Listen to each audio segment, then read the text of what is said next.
평안하셨습니까? 행복한 말씀 나눔 오충용 목사입니다. 오늘 여러분과 함께 나누고 싶은 말씀은 고린도전서 4장 20절 말씀입니다.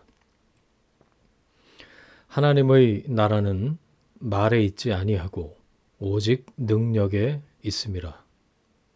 아멘. 생수, 정수기물, 지하수 중에 어떤 물 좋아하세요? 아마 대개 생수를 선택하실 겁니다. 물병 뚜껑이 흰색이면 정수기 물이죠. 뚜껑 색깔이 컬러면 생수, 미네랄 워터라고 하는 거고요. 이게 전 세계 공통 사인이랍니다. 우리나라는 정수기 물을 안 파니까 흰색 뚜껑을 볼 수 없는 이유죠. 외국 가면 흰색 뚜껑 물은 엄청 싸요. 전문가들은 많이 마시는 게 중요하지 무슨 물이냐는 그렇게 중요하지 않다고 또 그러더라고요. 수분이 부족하면 피가 끈적해지고 또 산소 공급이 잘 안 되고 계속 부족하면 세포에서 수분이 빠져나간답니다. 마지막에는 방광에서 가져가고요. 그러니 좋을 리가 없죠. 재활용물이니까요. 수분이 빠지면 그렇게 세포에 노폐물이 쌓이고 그래서 무기력하고 피로감, 짜증 이게 밀려오는 거겠죠. 무슨 물이든지 많이 마시는 게 좋다는 거죠. 맹물은 당장의 효과는 없습니다. 그러나 맹물의 힘은 분명합니다. 인생의 맹물이 뭘까요? 인문학이라고 생각해요. 문사철이죠. 문학, 역사, 철학. 이건 인생에 당장 도움이 되진 않습니다. 한꺼번에 업그레이드도 안 되죠. 그런데 마치 맹물처럼 여기서 힘이 나오죠. 커피나 탄산음료 같은 건 당장의 효과는 있지만 그래서 자꾸 손이 가지만 몸에는 사실 별 도움 안 되잖아요. 뭐든 당장의 효과를 내는 건 문제를 불러일으킬 뿐이죠.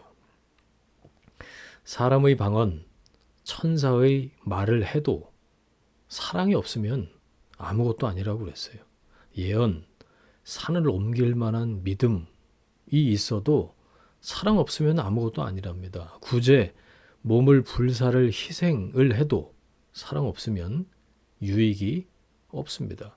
당장에 효과 있는 것처럼 들리는 말, 예언, 믿음, 구제, 희생의 능력에만 매달리지 말라는 거죠. 보이지 않는 것 같은 사랑이 더 중요하다는 말입니다. 사랑은 맹물 같죠. 사랑 없는 능력은 다 공허합니다. 그래서 기본이 중요한 거죠. 예수님의 명령은 두 가지였어요. 전도 명령과 사랑 명령입니다. 어떻게 전도할까? 어떻게 사랑할까? 이 두 가지 잘하면 잘 사는 거죠. 당장 효과를 나타내는 것에 매달리지 마십시오. 부작용이 많아요. 맹물 같은 기본에 충실하십시오. 기본에 충실한 것을 다른 말로 하면 신앙이 인격적이라는 겁니다.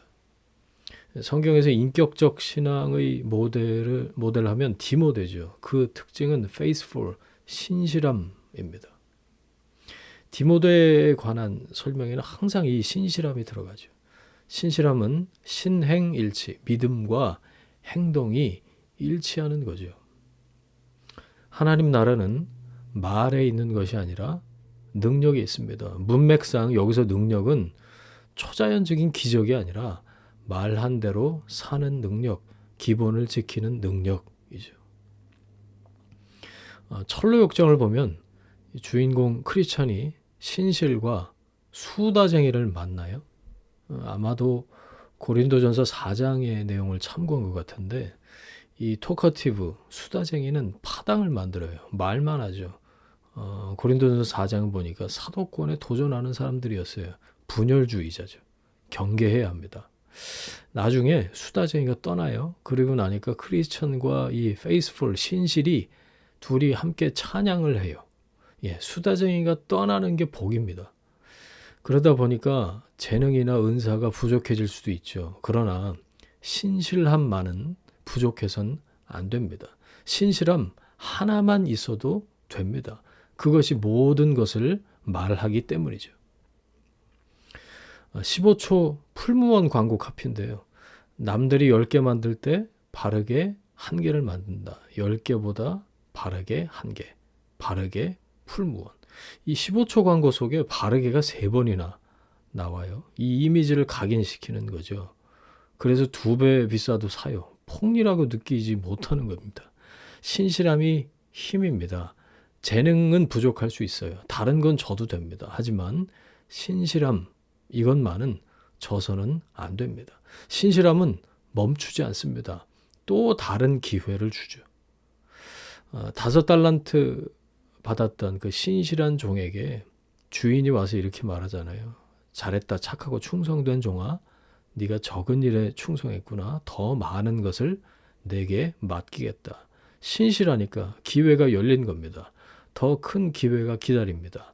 바울이 일을 맡길 때 거의 100% 디모데를 보내요. 여러분, 누구에게 맡기시겠어요?